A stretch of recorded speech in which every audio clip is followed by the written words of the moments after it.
Hello, my name is Tina Rasmussen, and I'm the guiding teacher and founder of Luminous Mind Sangha. And today I'm going to go through the four main practices that we teach at Luminous Mind Sangha. And they're really four practices that are rooted in tradition, mainly Buddhism, but some of these are found also in the Hindu tradition, and some of them are found in almost every tradition. So they really go beyond any particular category. But I do teach primarily from Buddhism, even though I'm very ecumenical and open-minded in terms of other traditions. And all of them are really pointing to a deep truth that I believe comes from the same place. So these four practices are rooted in tradition. And what we have now is that they are confirmed by neuroscience. So these are the main four categories of practice that are also being studied in neuroscience.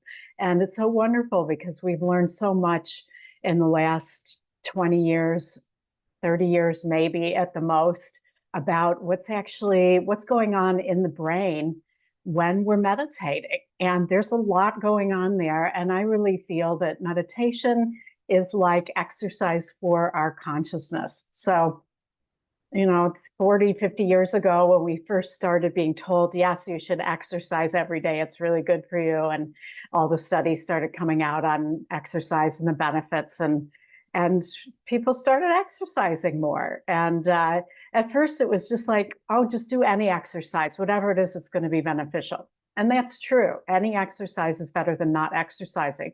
But nowadays, we know that there are differences between doing cardio, doing running or other kinds of cardio, and doing weight training. They're both good for you. If you picked one and just did that would be good for you. But it's better if you do cardio and weights. And then if you bring in something like yoga, where we're stretching the body and creating a flexibility and limberness, that adds a different benefit that the other two don't have, that maybe if you don't stretch and you're doing running, it's going to be way better for you if you do stretching. And then we've got Pilates, strengthening the core. And again, weights, running, yoga will strengthen your core. So, but you could say we have four different things that we're focusing on in exercise, and there's probably more that I'm not even mentioning. And if you do all four, it's going to be a lot better for you than if you only do one. So this is kind of what we're now learning with the neuroscience about meditation, that the different practices are doing different things for our consciousness. They're not the same. And yes, if you picked one and just did that for the rest of your life, it would be awesome. It would be way better than not doing any meditation. So don't feel like if you're new to meditation, don't feel like you need to rush to do all four. Just pick the one that feels the most appealing to you and that's the easiest. Start with the easiest. Just like with exercise, pick the thing you're drawn to, because it's going to help you develop a habit of doing it. That is the most important thing at the beginning, is establishing a regular practice. And I do believe that we should meditate every day. Hopefully I'll remember to talk about that at the end, but put a stake in the ground for yourself. And you don't start out with trying to do 30 minutes a day every day for the rest of your life. Start out at something reasonable that you can achieve. And then you work up. And I do feel that 30 minutes a day, every day, or close to every day, for the average householder person, even somebody working full time. I worked for years, decades in the business world for executives, demanding, high functioning executives, and I need to show up and be capable. And I managed to meditate every single day, and I haven't missed a day in over 30 years. So I don't say that to give you a super ego attack, but it's possible. It's possible to meditate every day, at least some, maybe not 30 minutes. Maybe there are days that you can't quite do that, but it is possible, and you'll feel so much better. I've worked with thousands of people now, and I don't think there's a single person that I've ever talked to who, when they really establish a daily practice, who doesn't feel that it's benefited them dramatically, no matter what kind of meditation of these 4 categories they're doing. So I'll also just say that when we meditate, it's silent. We're not listening to someone talk the whole time. If you're on an app and that's helping you, that's wonderful. But at some point, we need to meditate once we've learned the practice. If you're listening to someone talk the whole time, that's a Dharma talk. I know that's not good news. It's not meditation. The Buddha wasn't sitting there talking the whole time in the caves with people or in the forests. You need to, it's harder. People like guided, where it's guided the whole time or most of the time, because you're basically listening to a talk and you're not having to be with yourself. When we're silent, we have to be with the patterns that are occurring in our consciousness all day long under the surface. They're controlling you. And when you meditate, you get to see those patterns and they take you off of your object. You're not doing it wrong. So know that this is going to happen to 100% of people, including you. You're not doing it wrong. When we go off of our meditation object, we come back, and that's part of we're challenging those patterns that really cause us to suffer. So it's like lifting a weight.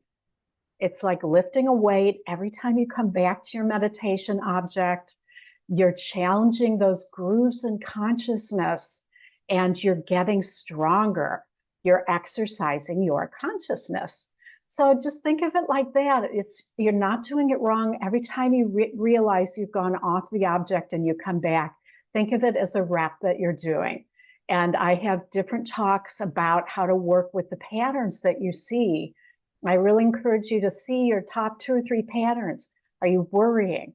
Are you fantasizing about something more interesting than meditating? Are you rehashing a conversation that didn't go well and how wrong that person was? Are you rehearsing a conversation that you want to have, but oh, you're a little nervous about it, and so you keep rehearsing it over and over and over and over, trying to get it perfect? Are you planning? So I have separate talks on that. I want to keep this one concise, but there are ways to productively work with those patterns so that when you are seeing them, it's not wasted time. If we're working with the patterns skillfully, that is not wasted time. Anytime you're meditating, one of 2 things is happening: either transforming those patterns so that you're less controlled by them, or transcendence, where it's getting smoother and you're sitting and it's peaceful, or it's joyful, or it's just neutral and you're getting a break, or it's soothing, or it's heartful. So one of those 2 things are happening. We want the second kind. We want the transcendence, where we're out of the personality material. And that happens more and more the longer, the more years you meditate, the more that happens overall. But if we're working with the transformational side of it skillfully, that's just as productive, even though it's harder work. Just like lifting the weights, we all want to get in the zone, like when we're running and it's easy and we're, on mile, whatever, 5, and we're energetic. Yeah, there are runs like that. And there's others where you're just like slogging to make it to the end. And both of them are helping you get stronger. So this is what we're doing with our consciousness. Our consciousness is getting stronger, and more even than that, it's getting thinned out of the things that cause us to suffer, that we're, thinking about all the time, that are making us unhappy. So this is really what meditation is doing. And there's the science behind it now is just irrefutable.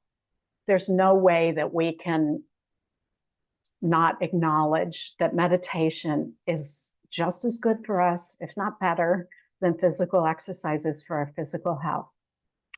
So the 4 practices that I'm going to talk about, and I'm just giving you a brief overview of the practices, and then I have other talks on each practice and other resources that you can find But this will give you enough to start practicing whichever. The first three, you really need a foundation in before doing the fourth. So if you're a new meditator, I would recommend picking one of the first three, and I'll get into what those are.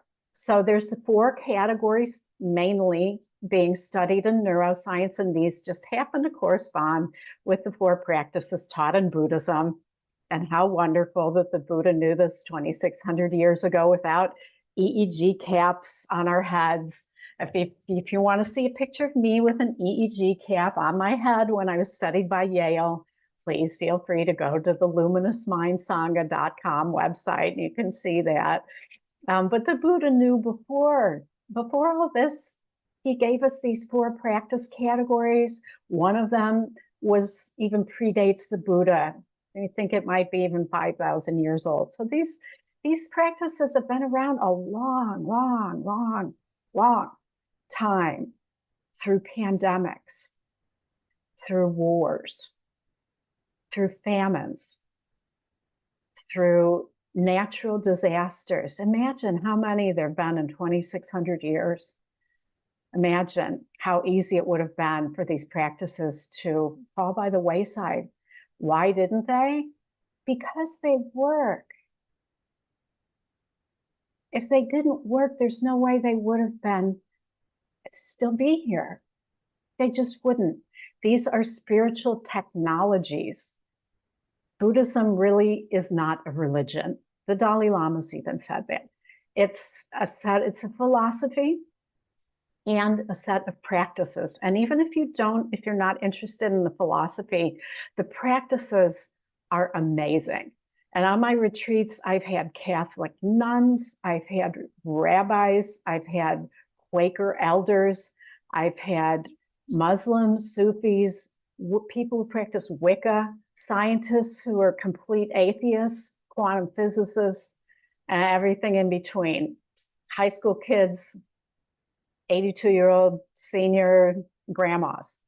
And so you don't need to have a religion at all you don't need to be Buddhist or have any religion to do these practices. They are spiritual technologies that work for reducing suffering and bringing more joy and more centeredness and balance into your life so that you can be wiser and happier. So the four categories then are heart-based practices, and I'll just pick one and talk about that, but there are several. I'll name them. So heart-based, and these really help us to meet the world without having to shut down our heart. And I actually think these are the practices that the reason why people can't be in the present moment is because their heart hurts, because they're just overwhelmed. And especially with the world these days, it's hard. It's easy to feel overwhelmed and discouraged. So the heart practices are about purifying our heart so that we don't have to shut down because it's too hard to be present, and that we can feel a sense of well-wishing for ourselves and others. The second category is called samatha or shamatha, depending which lineage of Buddhism. And in this, we're learning how to bring the mind stream together so we can place our attention on an object and have it stay. And that's really helpful in life too. Really helpful. The third category is called open monitoring. And in this, we're allowing whatever is in our perception to arise without getting upset or identified or attached to it or rejecting it. Learning how to have equanimity with whatever's arising in meditating, but then in life too. This translates over really well to our lives. So we're not so reactive and caught up. And then the fourth category is called self-transcending. And I didn't mention open monitoring is Vipassana, which is very well-known insight meditation. And then the fourth category then is self-transcending. And this is really the mystical, where all of the practices can lead to mystical experiences, but this one we're really going for knowing our deeper nature, that we are beyond the body beyond the personality? Is there something we can know about the nature of reality beyond those? And the self-transcending practices are pointing to that and trying to cultivate experiences of that. So you really kind of need the first three to be at least somewhat well established to try the fourth. So if you're new, really focused on one of the first three. So the first practice then is the heart-based practice. And there's 5 practices that I teach on this. I'll just name them. The first category is called the Bramaviharas, or the divine abodes of the heart. And between the 4 of these, they really give us a response, an open-hearted way to respond to just about anything in the human condition. The first is called lovingkindness. The second is compassion. The third is empathetic joy, or if it's for ourselves, gratitude. So joy when others have good fortune rather than envy or something like that. And then the fourth Brahmavihara is equanimity. And I will be talking about the first practice, loving kindness. And then the other heart practice that I teach is called Bodhicitta. And this is really feeling in our heart that we are practicing for the benefit of all beings, not just for ourselves. So that when you sit down to practice, it's not just, you're not just slogging through, like, did the bell ring yet? Is it over? A lot of times, especially for new meditators, there's this sense of just like grunting it out. And bodhicitta helps us feel this larger aspiration that our practice will benefit all of humanity and all of being, not just even humans, but the animals, the earth itself. Because when we thin out our negative patterns that cause harm in the world, or even just to ourselves, we're improving the collective consciousness. I really do believe that in an objective way, we are. So that's what the bodhicitta practice is. So the metta practice, the loving kindness practice, is a practice where we're cultivating a well-wishing for ourselves initially. So I will teach, what you do in doing this practice for yourself. And it's really felt in Buddhism that we can't really offer a well-wishing, a loving kindness to others until we can offer that to ourselves, because we don't have anything to give away. If we can't even feel it for ourselves, how can we give that away to others? That's how it's thought of. Oftentimes, it's actually easier for people to do this practice for others than it is for themselves. So, but it's really, the practice is based on the inherent goodness that is within every being. So Buddhism believes in what's known as Buddha nature, or inherent goodness. So this is really the opposite of original sin.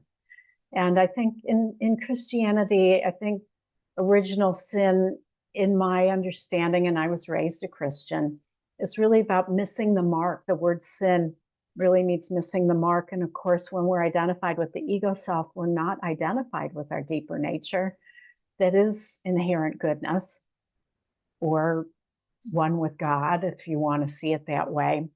In Buddhism, what we really believe is that every being has inherent goodness as part of who they are.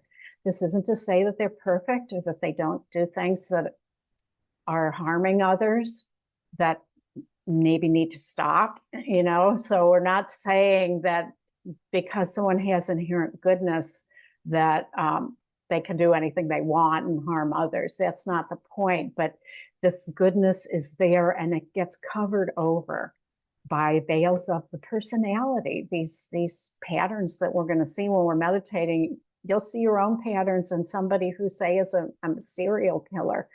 Think of the patterns that person has and how cut off they are from their goodness. It's got to be a hard way to live. So it's about, at the core of the metta practice, if you think of it as an onion, is we're in touch with the other being's goodness or with our own goodness. So imagine, like, for a lot of people, a baby or an animal, if we see them, we want them to have a good day. We want them to be well, to be happy. And when we see an infant or an animal suffering, for a lot of us, it naturally evokes, we want them to not be suffering. That's more the compassion practice, but there's an inherent well-wishing. So this is really what loving kindness means. It doesn't have to be at the level of unconditional love. It's just, I wish that being well. I wish that person well, so that when we're out in the world, instead of feeling grumpy and hostile towards others or towards ourselves, critical, we're going with a general baseline of well-wishing. And we feel better. When we go into the world like that, we feel better, because it's a natural response of a heart that is not covered up or closed or hindered to have this. If you look at children, infants, they have this. The little child who gives their toy to the other, it doesn't take long for these things to start getting cut off, unfortunately. But when children, infants, especially toddlers, are studied, yeah, they want their toy too. So there's a certain selfishness there, but there is an inherent love of the rest of being. So this is what we direct towards ourselves. So in the metta practice, and this is an eyes closed practice. All the first three are eyes closed. We are at the core in touch with our own goodness.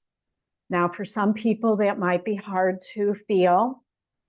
If you can, the best way is to feel yourself just sitting there, or you can picture yourself in front of you as you are now. Or if that's hard to be in touch with your goodness, you can picture yourself as a child. You can get a picture of yourself as a child and look at that, or even as an infant. It's pretty hard not to have well-wishing for an infant. So this is a way to be in touch with our own inherent goodness that has nothing to do with doing anything. And if it's easier for you to, think of some things about yourself that you can legitimately say, this is a reflection of my goodness, this thing about me. Maybe you're a good parent, or you're creative, or you're organized, or you're faithful, or you're, analytical in a way that's very logical, or, it can help to think of some things that you really feel are reflections, are legitimate reflections. Doesn't mean you're perfect and don't have flaws. It's just that there's a truth there that you have inherent goodness. So we picture and feel ourselves, and then there's phrases that help us to be with the goodness. Now, the phrases aren't the object. This isn't a mantra. They're just there to support you being in touch with the goodness. So 4 phrases that are commonly used, these are the ones I use, are: may you be safe, may you be healthy, may you be happy, may you live with ease.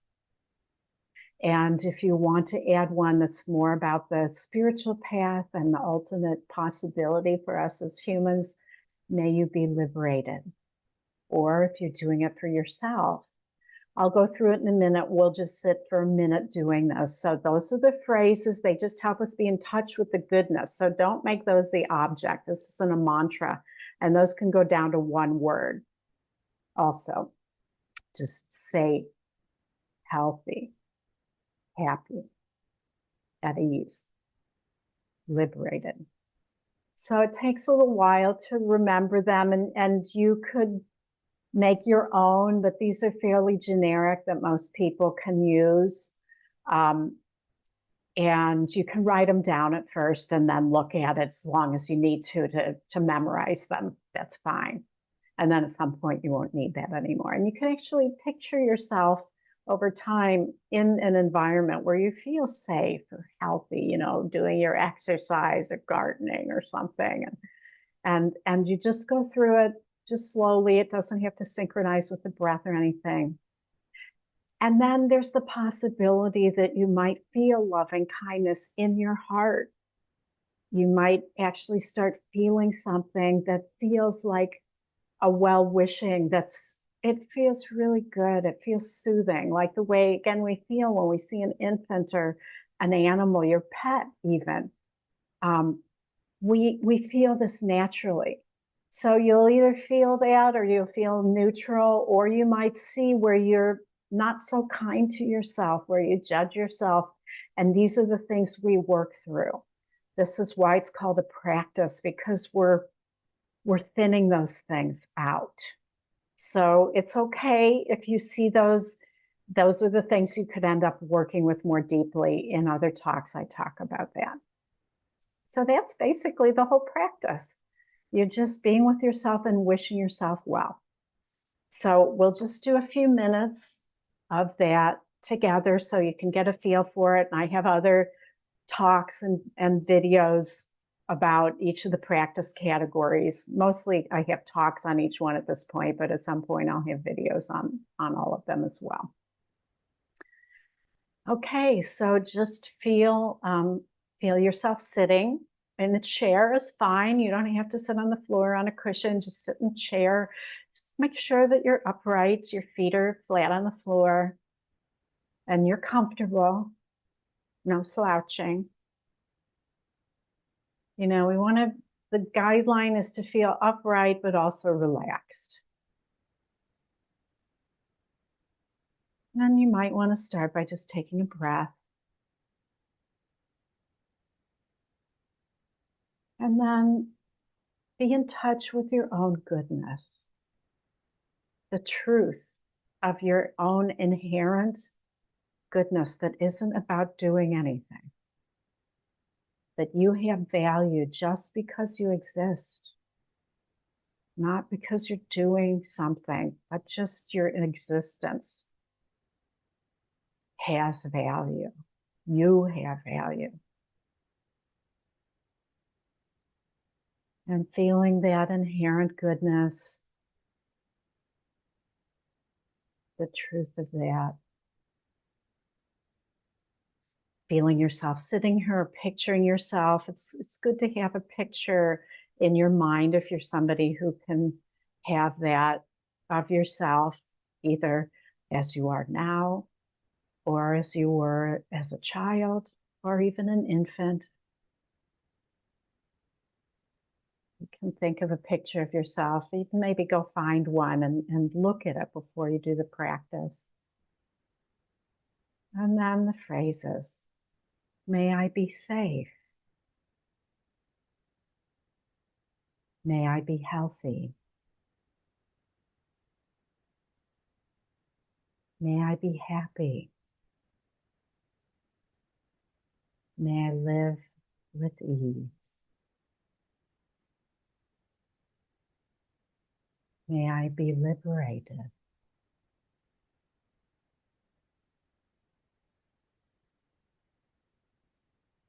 And you can go a lot slower than that. If you got down to the one word, then it would be safe.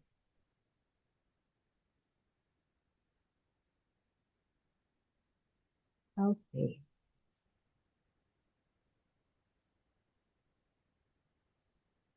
Happy. At ease.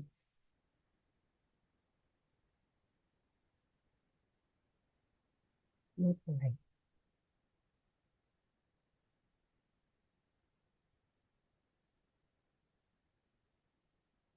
Okay, and so we'll stop there, but this gives you a little taste of it, and you get to see, where that's easy and where it's hard, where maybe you aren't so kind to yourself.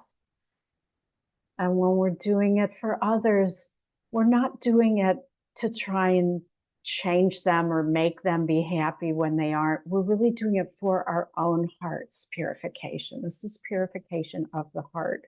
So we're doing it so that we show up in a place that's open-hearted and kind. That's what we're doing for. This isn't sending mystery vibes to others. You know, there is some evidence to show that remote prayer does work. There have been some studies on it, but that is not the purpose. When we're doing any of these practices, it's for our own purification of the heart so that we don't suffer as much. And if it benefits someone else that we're doing it, that's a great side benefit.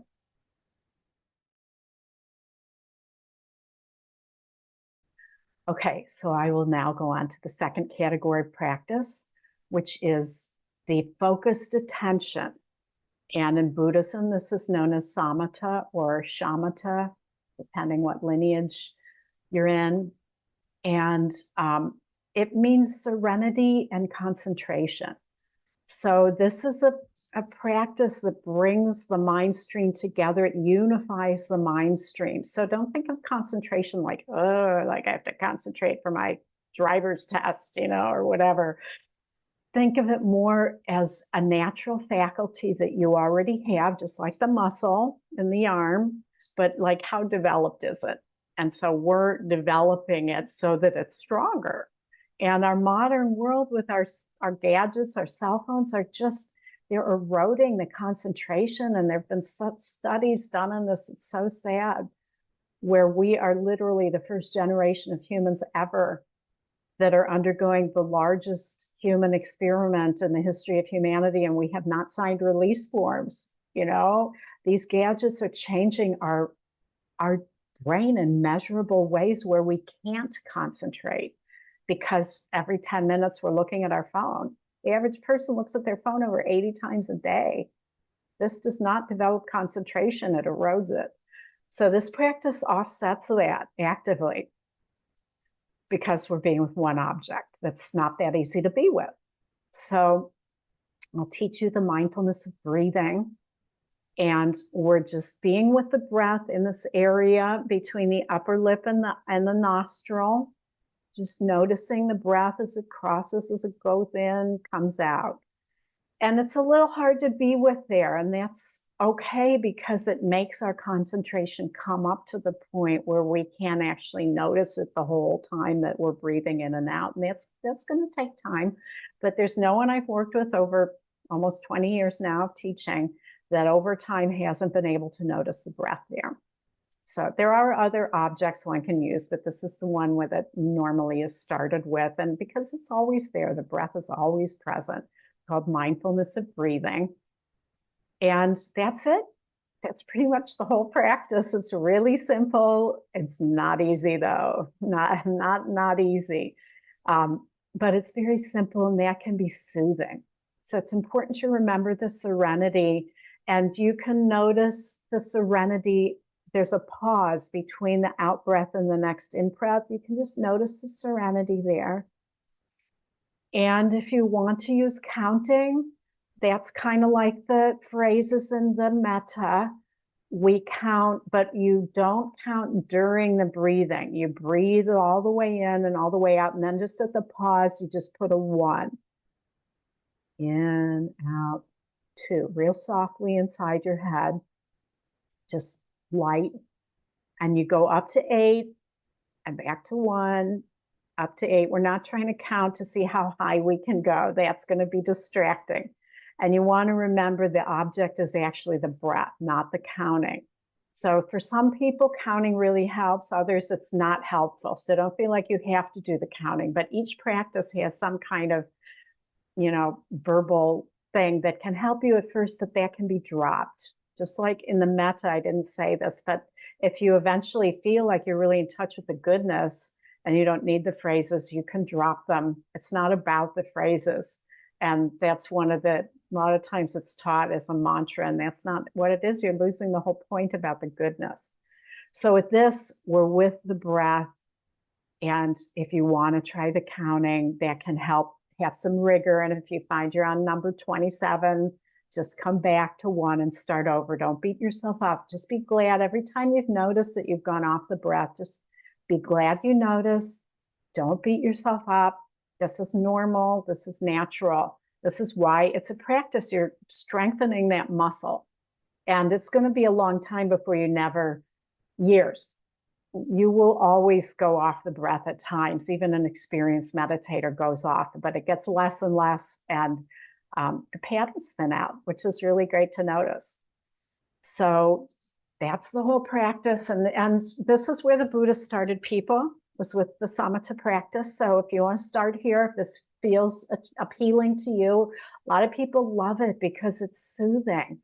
And if you're having a hard day, or even you're in a meeting or something, you're on a Zoom, you can just sit there, eyes, in that case, your eyes would be open, but normally we do it closed, and just notice the breath, and it can bring you a little bit of serenity. So it's great to do while you're at a grocery store line or at a stoplight, to just have that as an anchor that brings you some serenity. And gosh, we all need a lot of serenity these days. So again, just sit wherever you are in your chair. You don't have to have it be special. We can meditate anywhere. It doesn't have to be special. I used to do it when I was working full-time at a really demanding job. I do it on public transit. I do it all kinds of places. So don't think you have to have an altar and have it all be totally silent and perfect. You can meditate in a lot of different settings, and it's just makes your muscles stronger if there's a little bit of a challenge in the environment. Okay, so go ahead and close your eyes. And we're just having the breath be natural. We're not changing it at all. If you feel like you're controlling the breath, just notice that that's happening. And we're just letting it do whatever it would normally do. And then bringing your attention to this area between the upper lip and the nostril. We don't go into the body at all. There's another practice where we do go into the body. So if you're used to that one, I'll get to that in the next category. This one, we just stay right here at this area. It's called the Anapana spot or region. It could be a specific spot or a whole region, whatever's easier. And it can even change. That's fine. Just noticing as much of the in and the out as you can.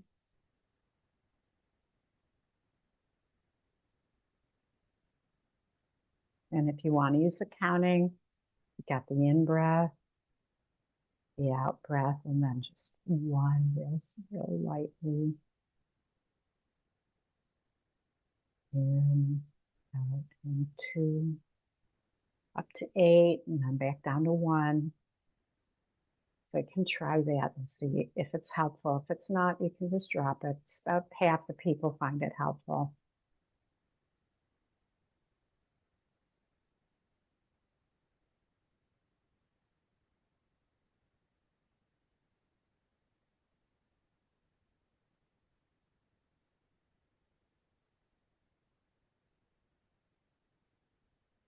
And that's it. It's really, really simple. And that's what a lot of people love about it. It's simple. It's not easy. You'll find that out if you try to do it for 5 to 10 minutes. So, know that you will go off the breath. And when you notice, come back. You're doing your reps, and you're wearing down those compulsive patterns that are taking you off.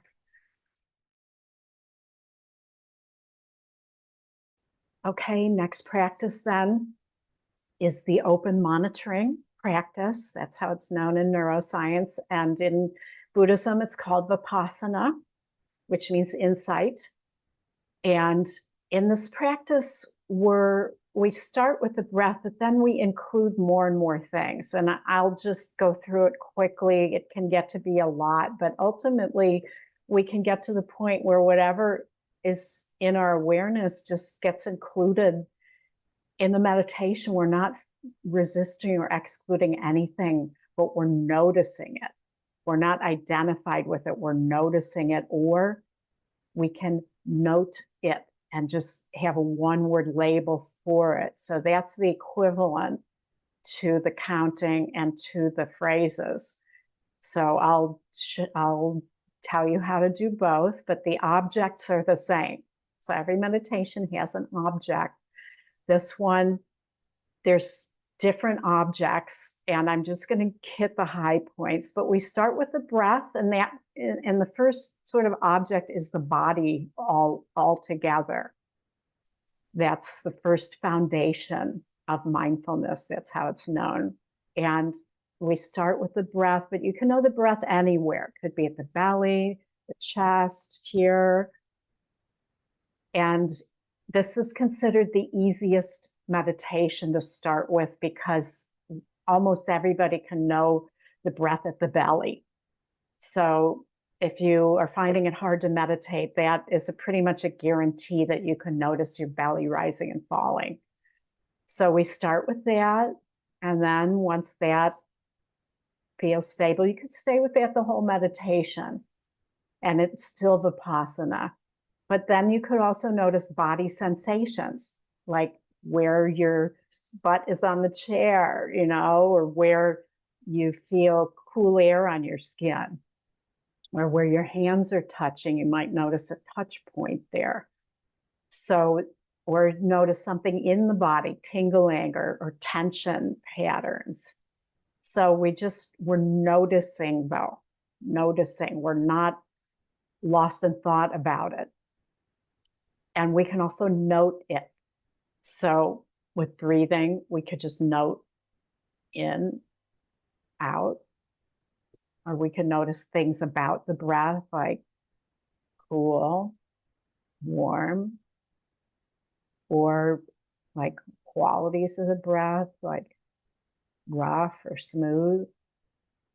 If we're going to note with the body, we could notice like pressure or coolness, tingling.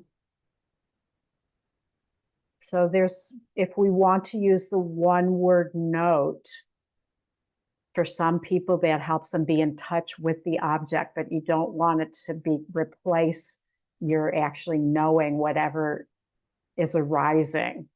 You want to be in touch with the actual phenomenon mostly. So some people like noting, where they use the word. Some people like noticing, where they're just noticing what's happening. Either one is fine. Again, I would encourage you to try both. And then we have our senses. So you could notice hearing, like if there's a sound, you could go to that. So we're flowing with different things. We're just following kind of stream of consciousness. And then the next category is called the mind door, but it's really emotions and also thoughts. So maybe you're sitting and you hear the beeping garbage truck and you notice hearing, and then it's unpleasant. You don't like it. So you can notice that you're not liking it. And then you're having thoughts about, why do they have to use those stupid beepers? And, you're going into a sense of aversion towards it. And so this is how emotions and thoughts come in. But what's important is that we aren't just sitting there thinking, we're noticing the thought. So that thought could be like dislike. You're noticing that you dislike that beeping sound. So I'm just going to stop there because that's enough just to start with. But this is where it's more like a little bit more of a stream of consciousness. And we're noticing, though, we're not caught up. If we find we're caught up, just come back and notice the breath. The breath is kind of the basis of the whole thing. So if you're getting lost, there can be a lot going on in Vipassana. That's really the danger, is that it gets too big and too unwieldy, and now we're just sitting there thinking. So this is why the breath and the body are a really good place to start. If you're a new meditator, just do that for a while. And again, I have instructions out there on Vipassana that you can go deeper with this once you get established. So we'll just do Vipassana for a few minutes. So again, just sit in the chair you're in, be upright, but also relaxed, be comfortable. And then you just start with the breath wherever it's more noticeable. You can start with the belly or the chest, wherever, and it can move. Or you can feel it in your whole body. That's fine too. You can feel it kind of going up. Just whatever you notice is fine.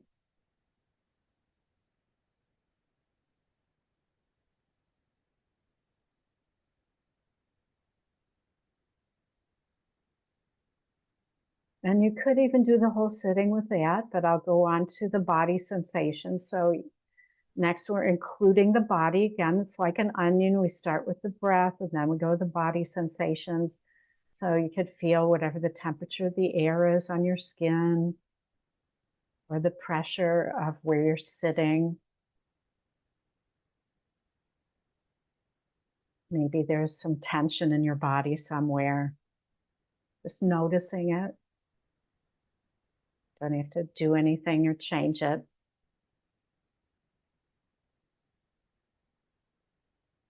And we're just noticing whatever's predominant. We don't have to catch every single thing, just whatever's flowing into our awareness, just have it be just gentle. But you have a curiosity. We're curious about what's in my experience. And then including the sense doors, so you're hearing my voice, so there's hearing. There probably wouldn't be any others, but if we're off the cushion, we could notice the taste of food that we're eating. We could notice what we're seeing.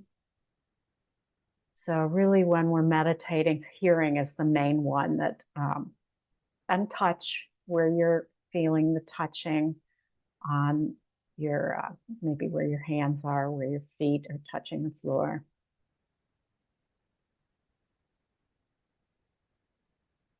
So we've got now the breath, the body, and the sense doors.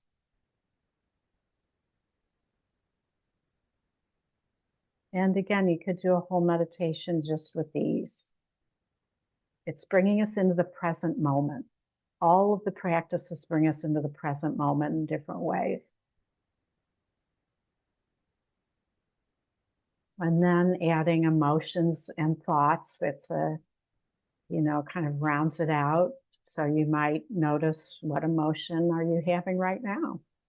Are you judging yourself because you don't feel you're doing the meditation right? Are you annoyed with my voice? Are you feeling that you're kind of enjoying the meditation? You're curious, just noticing whatever emotion is here. Maybe you're neutral. Maybe you're bored with the meditation. Seeing if you can notice it without judging, and then if you're judging yourself, noticing you're judging yourself. And then thoughts. What thoughts? Are there thoughts present? And we're actually noticing the thought. So like, say there is a judgmental thought. Just notice that you're judging. Or if now you're having a thought that you better get back to answering your emails, you just notice that thought. If you get caught up in the thought, then you're not actually meditating anymore. So that's where you would notice that. Whenever you notice, even if you've been thinking for 5 minutes, just come back and go back to the breath as the base.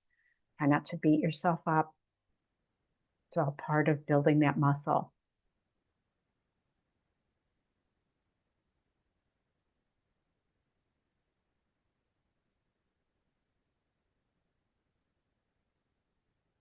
Okay, so that is Vipassana. And then the last category I'm going to talk about just briefly is the category 4 is self-transcending practices. So this is the more mystical, where we're really seeing if we can notice what is beyond ourselves. And I'm going to get a little bit, more on the mystical end of things right now. I'm find a piece of paper.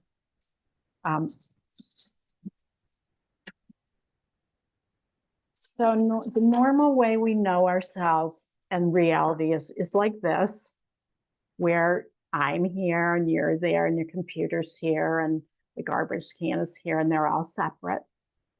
And from this view of reality, that is absolutely true. There's nothing false about it.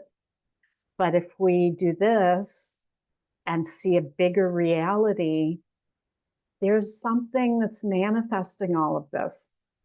And depending on your orientation, it could mean a lot of different things, but there's some mystery, some ground that is manifesting everything. Some people would think it's God. Some people would think it's from science. Maybe it's dark matter. I'm actually starting to wonder about the role of dark matter. In Buddhism, there's the ground of being. This is kind of a generic way of understanding it. When we're totally identified with the body and personality, we're up here. And there's nothing wrong with that.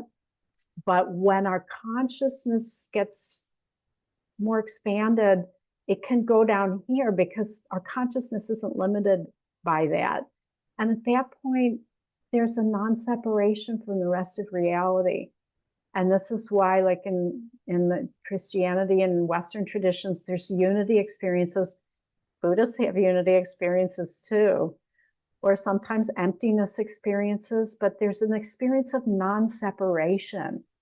And those experiences can be maybe the most profound moment of someone's life. You could have that experience even not meditating, just being out in nature or at a poignant moment, like when someone dies or when a baby's born, or car accidents. I've heard people having experiences like this when there's like some significant event like that, where we just know that at a certain level that's deeper than bodies that die and personalities that who knows what happens when we die. But there might be something more, and we can actually know what that is. And pretty much every tradition on the planet has a mystical branch that says that that's true. So in this practice, we're turning towards the awareness of that. So we're not as focused on the objects of awareness as the awareness itself. And that is called the self-transcending practice. And there's different kinds. I won't get into that now because it's too much for a short overview, but I wanted to have all four categories so that you would know what they are. And this one has not been studied as much. There's just a few studies at this point on it. But it's kind of what a lot of the mystical traditions are pointing to, the possibility of cultivating, of having those experiences. Like in Christianity, it's like union with God. In Buddhism, it could be a no-self or non-dual experience. So those terms may not mean anything to you, and that's fine. You can just put this category aside if you're new to meditation, but I didn't want to leave it out because there is that possibility for anyone who's meditating, whether you are aiming for it or not. It can arise, and it's usually extremely profound and meaningful. And so if it does happen to you just by accident, let it in. Let it in that there is a bigger mystery to the human experience that is profound, that can help us make sense of some of the suffering that happens as part of the human experience for every being. This is really the basis of Buddhism, that part of the human experience is pain.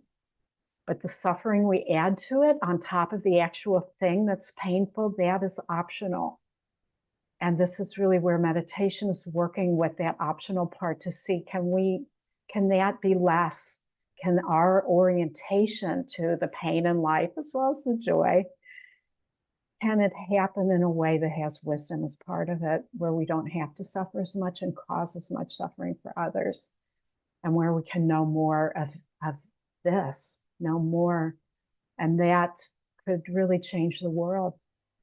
Change in consciousness may be the only thing that can really save the world at its most fundamental. Yes, we need to take action out there to do things to help the world, for sure.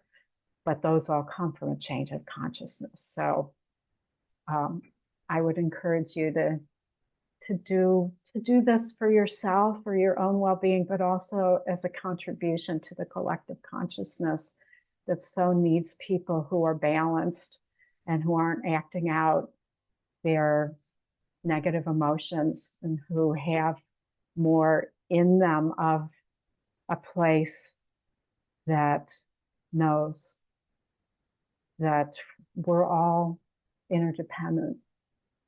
And that is the way that this planet could be a paradise. We have enough food and stuff for everybody. And there are ways to resolve conflict that don't resort to killing.